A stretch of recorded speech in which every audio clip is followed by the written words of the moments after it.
आदाब नाजरीन, आप देख रहे हैं द वॉइस ऑफ कश्मीर और मैं हूं आपका मेज़बान शेख इमरान आपके साथ। आपको बताते चले कि ऑलरेडी हम पिछले अपडेट्स में भी आपको बता चुके हैं कि लॉकडाउन 4 यानी 4th फेज़ ऑफ लॉकडाउन जो है ऑलरेडी शुरू हो चुका है। लेकिन नॉर्थ श्रीनगर की अगर बात करें, वक्तन फ़वक्तन हम किसी न किसी शख्सियत से आपको मुलाकात कराते हैं जो कहीं ना कहीं से मैं कहूँगा कि लोगों की खिदमत के लिए उन्हें वो जॉब दिया जाता है या लोगों की खिदमत के लिए वो इस जॉब को पसंद करते हैं। आज भी वैसे ही हमारे साथ तहसीलदार श्रीनगर नॉर्थ की अगर बात करें, तहसीलदार हमारे साथ डॉक्टर हारून रशीद साहब जो यंगेस्ट तहसीलदार भी है, इनसे आज गुफ्तगू करेंगे और इनसे जानेंगे क्या कुछ आपका कंट्रीब्यूशन रहा और क्या कुछ आपकी काम देखने को मिला इस कोविड-19 के बीच में। हारून साहब, पहले तो खैर मकदम है आपका द वॉइस ऑफ कश्मीर। शुक्रिया। अस्सलाम वालेकुम। हारून साहब, सबसे पहला मेरा सवाल, ये कोविड-19 थर्ड वर्ल्ड वॉर जिसको हम कहते हैं, जब आप आए सबसे पहले आप बताइए क्या रोल रहा आपका शुरुआती में जब ये जंग शुरू हुआ? जी, स्टार्ट में हमने ये किया कि हम जो हमारा एरिया है अल्हम्दुलिल्लाह जो तहसील हज़रत बल है, इसमें कोई पॉजिटिव केस पहले बहुत सारे वक्त तक नहीं था। अब रिसेंटली एक केस हमें मिला है कांटेक्ट जिसका था रेनावारी लेडी के साथ। तो ज़्यादातर हमारे इलाके में जो एक्टिविटीज़ होती रही इस परेशानी में वो ये था कि हमारे यहाँ बड़े 2 quarantine centres, quarantine facilities create की गई, एक ज़कूरा में यूनिवर्सिटी कैंपस और दूसरा NIT में। और जितने भी प्राइमरी कॉन्टैक्ट्स बिगिनिंग में जो यहाँ पर पॉजिटिव केसेस आए थे, उनके तमाम कॉन्टैक्ट्स और फिर हॉस्पिटल क्वारंटीन के लिए उन लोगों को वहाँ पर भेजा जाता था और उनके तमाम जितने भी लॉजिस्टिक्स, उनका खाना पीना, उनके सैनिटरी आइटम्स वगैरह सब कुछ हमें देखना पड़ता था। और इसी के साथ साथ जो लॉकडाउन था उसको ऑन ग्राउंड एनफोर्स करने में हमारी ये पहल रहती थी कि वो पूरी तरह एनफोर्स हो ताकि ये वबा जो है ज़्यादा न फैले। हारून साहब, बीइंग एज अ तहसीलदार, सबसे पहले जब आपने सुना कि वर्ल्ड वॉर 3 स्टार्ट होने वाला है, जो वुहान से शुरू हुआ, सबसे पहली डायरेक्शन क्या रही थी आपके ऑफिसर्स को लेके, चाहे जम्मू कश्मीर पुलिस की बात करें या बाकी ऑफिसर्स की बात करें? जी, सबसे पहले जब ये वुहान से शुरू हुआ तो सबसे पहले जो हमारी कोशिश थी और जो जिसके बारे में वक्तन फ़वक्तन मीटिंग्स भी होती रही, वो ये था कि जो हमारे फील्ड वर्कर्स हैं, इंक्लूडिंग पटवारीज, गिरदावर्स, नायब तहसीलदार्स, वो हर एक इलाके में जाके अपने अपने रेस्पेक्टिव इलाकों में जाके लोगों को इस वबा के बारे में, इस वायरस के बारे में जानियाब करें ताकि वो आने वाले वक्त में उसका पूरा वो फ़ायदा उठा के इस लड़ाई में तैयार रहें। हमने इस बारे में बहुत सारे पैम्पलेट्स बनाए थे, बहुत सारे बैनर्स बनाए थे जो डिस्ट्रीब्यूट हुए और जो लोगों को पूरा इवन हमने मस्जिदों में मौलवी साहिबान से रिक्वेस्ट करके ये ऐलान भी करवाए कि ये ऐसी एक परेशानी आ रही है जो हमें फेस करनी है, तो उसके लिए लोगों को कैसे तैयार रहना है, वो चीज़ें हमें जहन में रखने की ज़रूरत है और ताकि हम इसके साथ लड़ सकें। आपके तहसील की बात करें, ये भी म्यूनसिपलिटी के अंडर आता है, तो हर कोई एरिया जो है सैनिटाइज कर दिया गया, चाहे वो कोविड-19 वहाँ पे इफेक्ट हुआ हो या नहीं हुआ हो। क्या आपने बीइंग एज अ तहसीलदार अपने एरिया को सैनिटाइज कराया? बिल्कुल बिल्कुल, हमने बारहा कराया। इनफैक्ट कंटिन्यूसली ये हमारी प्रोसेस है। मैं आपको बताता चलूँ कि ये जो हमारी तहसील है ये 3 जोन्स में डिवाइड की गई है। हर जोन में एक जोनल कमेटी बनाई गई है जिसका एक जोनल कमेटी का हेड होता है। हमारे 3 जोन जो हैं, निगीन जोन है, ज़कूरा जोन है और हारवन जोन है।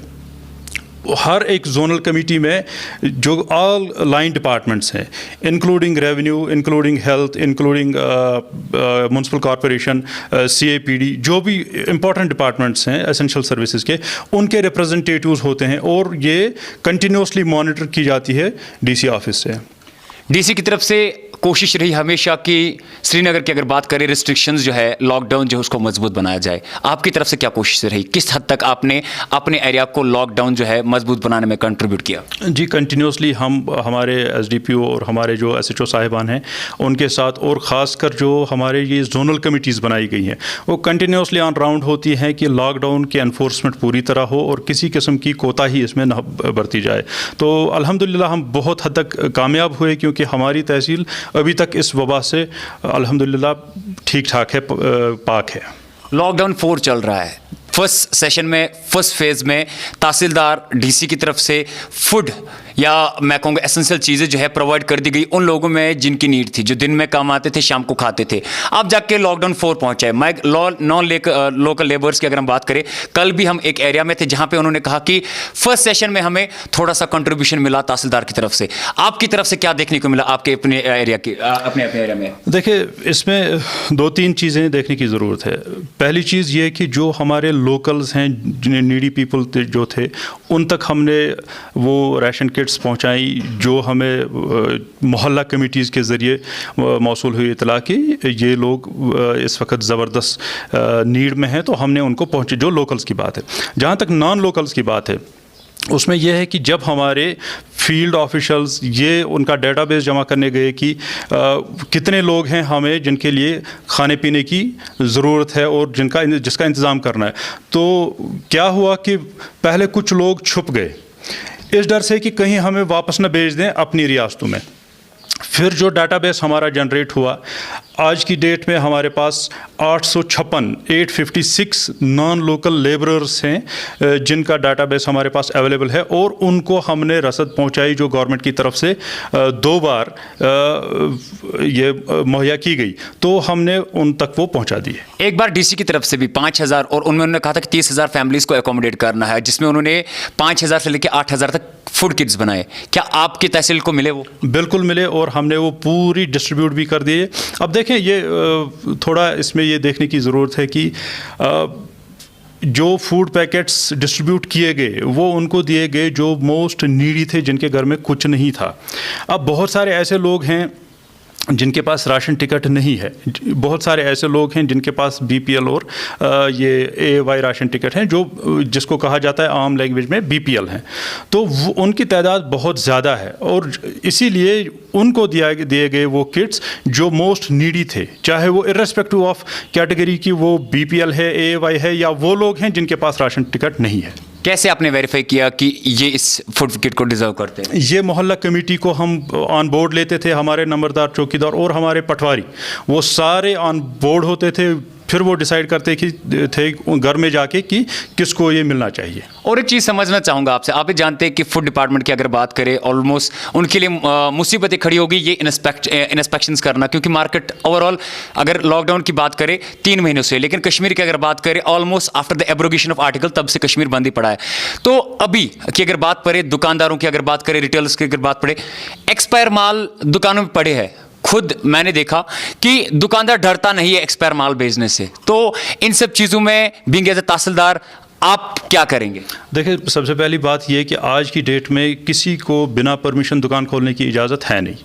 अगर कोई चोरी छुपे बेचता है जो हमारी नोटिस में लाए, हम उस पर एक्शन करेंगे। अच्छा, नंबर 1। नंबर 2 ये कि अगर कोई शख्स किसी दुकान से चोरी छुपे कोई चीज़ लेता है, ये उसका पहला हक बनता है कि वो इस पर एक्सपायरी डेट देखे। अगर उसकी ये वो चेक करता है कि एक्सपायरी डेट है और ये जो आइटम वो ले रहा है वो एक्सपायर हो चुका है, तो उसको फ़ौरन हमारी नॉलेज में लाना चाहिए। तो इसमें इम्पॉर्टेंट जो है यही कि जो बंदा ख़रीद रहा है उसका ये जिम्मेवारी बनती है उसकी कि वो हमारी नोटिस में ये चीज़ें लाए। अभी हारून साहब, और एक चीज़ समझना चाहूँगा क्योंकि ज़रूरी है, हम कश्मीरियों की अगर बात करें, कहीं ना कहीं अगर हम नीडी भी होते हैं, हम कोशिश नहीं करते शेयर करने की, लेकिन वही नॉन लोकल लेबरर्स की अगर आपने बात करी, अभी मैं मतलब कुछ लोगों से मिल के आया जो बाहर की रियासत से है, तो उनके पास अभी फर्स्ट सेशन की अगर बात करें, आपने डिस्ट्रीब्यूट किया श्रीनगर या गवर्नमेंट की तरफ से आपको मिला, आपने डिस्ट्रीब्यूट किया, लेकिन अब जाके कहीं ना कहीं से उनके पास वो फिर से उन्हीं मुसीबतों का सामना कर रहे हैं, तो आपकी तरफ से क्या हेल्प उनको देखने को मिलेगी? जी, हमने ऑलरेडी उनको 2 बार प्रोवाइड किया हुआ है। जब गवर्नमेंट की तरफ से हमें 2 बार मिला और 2 बार हमने ऑलरेडी उनको प्रोवाइड किया हुआ है। उसमें कुछ नंबर्स ऐसे भी हो सकते हैं, कुछ लोग, कुछ सोल्स ऐसे भी हो सकते हैं जिनको नहीं मिला हो, इसमें कोई दो राय नहीं है, क्योंकि उन्होंने पहले अपनी वो छुपाया अपने आप को, ताकि उनको ये लगा कि शायद हमें अपनी रियासतों में वापस भेजा जा रहा है, इसलिए हमारी डिटेल्स कलेक्ट की जा रही हैं। बट हमने कोशिश की उन सबको एकोमोडेट करने की, और इंशाल्लाह जैसे ही हमें उनके लिए कुछ करने की हिदायत होती है तो इंशाल्लाह उनको भी कैटर किया जाएगा। आपके तासल में बताता चलूँ, ईद उल फितर आने वाली है, वाउचर्स की अगर हम बात करें जो गोश्त बेचने वाले हैं, as per the government sessions की अगर बात करें रेट ऑलमोस्ट 500 से लेके 550 तक है, लेकिन कुछ कंप्लेंट्स ऐसे भी आती है आपके तासल से कि 650 भी 700 रुपये भी केजी बेचा गया, उसके हवाले से जानना चाहेंगे। जी, हमारे पास भी कुछ शिकायतें मौसूल हुई तो हमने उस पर फ़ौरन एक्शन करके कम से कम 5-6 दुकानें जो हैं ऑलरेडी सील की हुई हैं और उन पर FIR भी दर्ज हो चुका है। अब ये फिर से यही ज़िम्मेवारी लोगों पर आयद होती है कि अगर वो कहीं पर महंगा ख़रीद रहे हैं, उनकी ये प्राइमरी ज़िम्मेवारी है कि हमारी नोटिस में लाएँ ताकि हम उस पर एक्शन कर सकें। और जब तक देखा जाए तो लीगली जब तक किसी को परमिशन नहीं हो गोश्त बेचने की दुकान पर, तब तक वो दुकान नहीं खोल सकता। इसलिए हम ये बिल्कुल अलाउ नहीं कर रहे कि कोई बुचर दुकान खोले। कैसे आप ये कह रहे हो कि लाइक किसी को अलाउ नहीं है, बिल्कुल किसी को परमिशन नहीं है दुकान खोलने की, लेकिन जब भी हम ऑफिस आते हैं, क्योंकि हमारे पास परमिशन, जब भी हम ऑफिस आते हैं तब भी मॉर्निंग में हम दुकानें खुले देखते, शाम को आते तब भी मार्केट खुले रहते हैं, तो कैसे लोग आप तक मैसेज पहुंचाए कि यहाँ पे बिना परमिशन के शॉप्स खोले जा रहे हैं? बिल्कुल, जब हम देखें ये हमारे नंबर्स ऑलरेडी डिस्प्ले किए गए हैं, हर सुबह हर शाम न्यूज़ के दौरान हमारे नंबर्स डिस्प्ले किए जाते हैं, हमारे फ़ोन 24/7 अवेलेबल होते हैं लोगों के लिए, और हम कंटिन्यूसली कॉल्स भी उनसे रिसीव करते हैं। तो इसमें मेरे ख्याल में ये कोई ज़्यादा नहीं है कि अगर लोग हमें कांटेक्ट करें कि, और वो इंफॉर्मेशन जो हमें मिले वो सही वक्त पर मिले। कहीं मैं आपको एक छोटी सी मिसाल देता हूँ, कल मुझे फ़ोन एक आया 5:30 बजे के करीब, तो एक बंदा मुझे कह रहा है कि मैंने जी गोश्त ये मुर्गा ख़रीदा है 165 रुपीज़ के किलोग्राम। मैंने उससे 2 सवाल किए, क्या आप वहीं पर हो और क्या आपने इसको पैसे दिए? उसका जवाब ये था, नहीं जी मैं घर पहुंच चुका हूं और मैंने उसको पैसे भी दे दिए। अब मुझे बताएं कि अगर मैं एक्शन करूं तो किस बिना पर, जब कोई सबूत ही नहीं है। इसीलिए ये इम्पॉर्टेंट है कि जब कोई बंदा शिकायत करे महंगाई के बारे में तो वो खुद वहाँ पर खड़ा रहे, खुद खड़ा नहीं रहे, कम से कम फिर उसके बारे में इन राइटिंग हमें एप्लीकेशन दे दे। हमारा ऑफिस खुला रहता है तो इंशाल्लाह उसके खिलाफ फिर कार्रवाई होगी। हारून साहब, हमने आपको एक्टिव देखा, और एक चीज़ आपसे समझना चाहूँगा, आपने भी देखा होगा कि रिसेंटली डिस्ट्रिक्ट एडमिनिस्ट्रेशन की अगर बात करें DC श्रीनगर, क्योंकि ईद उल फितर आने वाली है और इस मौके पे ज़्यादातर जो रश हजूम देखने को मिलता है लोगों का, वो या तो बेकरीज कॉन्फिशनरीज या वही खरीदने में ज़्यादातर रहता है या क्लाथ्स खरीदने में। लेकिन बेकरी कॉन्फिशनरीज को लेकर रिसेंटली एक training session district Srinagar under the direction of DC Srinagar doctor Shahid Iqbal Chaudhary की तरफ से देखने को मिला, और उनका यही भी कहना था कि केवल वही बेकरी यूनिट, वही शॉप या वही रिटेलर या वही मैन्युफैक्चरर बेकरी बेच सकता है, लोगों तक पहुंचा सकता है जिसके पास हमारी तरफ से अथॉराइज्ड सर्टिफिकेट हो। ठीक है, और कल भी आपने देखा होगा कि एक केस बारामूला से जो आया था, वहां पे बेकरी वाला ही जो वो पॉजिटिव केस आया था, और उसकी जाके बाद में वो बेकरी फेंक दी गई, लेकिन उससे पहले भी वहां से शॉपिंग हुई थी। सेम स्थिति आपकी तहसील में भी है। अभी हम देख के आए सेम तहसील, कुछ बेकर्स चाहे वो और डिस्ट्रिक्ट से आते हैं, टेम्पोरेरी शॉप ले लिया, बेकरी डाल दी, सर्टिफिकेट नहीं है। क्या कुछ एक्शन लेंगे आप, क्योंकि लोग जो है इस वक्त मजबूर है खरीदने के लिए, क्योंकि अपनी फैमिली का भी ख्याल रखना पड़ता है।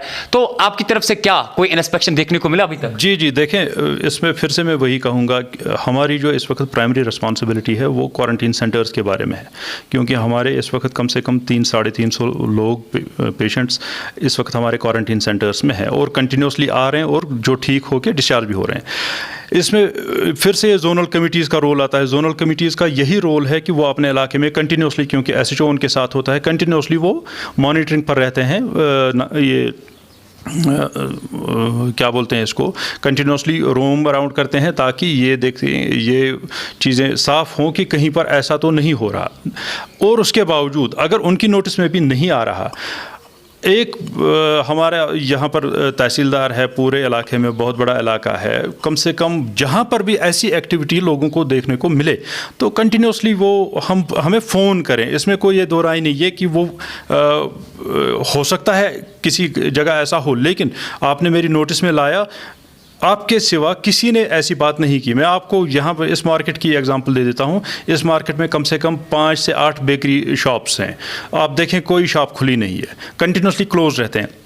अब अगर दूर दराज किसी इलाके में कोई चोरी छुपे बेचता है, ये प्राइमरी रिस्पॉन्सिबिलिटी बनती है वहाँ के सिटीजन्स की कि वो हमें इन्फॉर्म करें इस बारे में, ताकि हम टाइम पर एक्शन कर सकें। हारून साहब, इससे पहले लोगों का कहना है, ये नॉर्थ श्रीनगर है, कि तहसीलदार के पास जाते थे, केवल टाइम ज़ाया होता था, कोई काम नहीं निकलता था, लेकिन अब जाके विद इन नो टाइम में एक्शन होती है। आप क्या स्टोरी या क्या इंफॉर्मेशन देना चाहेंगे लोगों तो, ताकि यहाँ ऑफिस पहुँचने से पहले ही वो घर से ही आपको इन्फॉर्म करे, ताकि आपको मौका मिले लोगों की खिदमत करने का? जी बिल्कुल, मैं बार बार यही कह रहा हूँ कि जब भी कोई लोगों को कोई शिकायत हो किसी चीज़ के बारे में, तो वो हमें कांटेक्ट करें। हमारे नंबर्स कंटिन्यूसली ऑन रहते हैं, हम डेली इन हंड्रेड्स कॉल्स रिसीव करते हैं लोगों की, चाहे वो किसी ओवर प्राइसिंग के बारे में शिकायत हो या कोई और जो ज़रूरियात की ज़िंदगी की चीज़ें हैं जिनकी कमी है लोगों के पास, तो उस बारे में हम कंटिन्यूसली करते हैं। तो मेरी लोगों से यही गुजारिश रहेगी कि वो हमें कॉल करें, जहाँ पर भी उनको नोटिस हो कि कोई इल्लीगल एक्टिविटी हो रही है, हमारी नोटिस में लाएं, तो इंशाल्लाह उसका ज़ाला हो जाए। ईद उल फितर आने वाली है, डीसी श्रीनगर की तरफ से हिदायत भी जारी करी गई थी, चाहे शब कद्र, इससे पहले था लैलतुल कद्र, जिसको भी हम कहते हैं, कि हिदायत ये जारी करी गई थी कि लोगों से गुजारिश है कि वो नमाज घरों में ही अदा करें, ताकि सोशल डिस्टेंसिंग का सबसे ज़्यादा ख्याल रखा जाए। आपकी तरफ से आपके अपने तहसील के लोगों के लिए आप खुसूसी तौर पे इस ईद पे क्या मैसेज देना चाहेंगे? क्योंकि ये वो कॉमन ईद नहीं है जैसे हम पहले मनाते थे, एक के घर या दूसरों के घर चले जाते थे, इस साल स्थिति दूसरी है, तो क्या मैसेज रहेगी पूरी तरीके से आपके अपने तहसील के लोगों के लिए? जी, ये इस वक्त हम एक अनप्रेसिडेंटेड जो है सूरत हाल फेस कर रहे हैं। ये जैसा आपने इसको कहा, ये सच में थर्ड वर्ल्ड वार है। तो मेरी गुजारिश रहेगी अवामुन्नास से जो हमारी तहसील में रहते हैं, यही कि आप सोशल डिस्टेंसिंग का कंटिन्यूसली ख्याल रखें, लॉकडाउन को मजबूत करने में हमारा साथ दें, क्योंकि अब तक इस वबा के ख़िलाफ़ कोई दवा बनी नहीं है, कोई वैक्सीन बनाना ही नहीं है। हमें ये चाहिए कि जब तक वो चीज़ें हों तब तक हम दूर दूर रहें, तब तक हम गवर्नमेंट डायरेक्शंस का फॉलो करें, ताकि इस वबा से हमें निजात मिल सके। और चूँकि अब ईद आने वाली है, मेरी यही गुजारिश रहेगी तमाम उलमाए किराम जो हमारे हैं किसी भी मकतब फ़िक्र के, तो उनकी भी यही राय है, यही फ़ैसला है कि लोगों को सोशल डिस्टेंसिंग का पूरा ख्याल रखना चाहिए और नमाज जो है इनफरादी तौर अपने घरों में पढ़नी चाहिए। ये हमारे साथ मौजूद थे श्रीनगर नॉर्थ के तहसीलदार डॉक्टर हारून रशीद साहब, जो अभी इस कोविड-19 की लड़ाई में इनका भी बहुत बड़ा कंट्रीब्यूशन रहा। हारून साहब, इस बिजी शेड्यूल में आपने द वॉइस ऑफ कश्मीर के लिए टाइम दिया, उसके लिए बहुत बहुत शुक्रिया आपका। शुक्रिया, आपका भी बहुत बहुत शुक्रिया।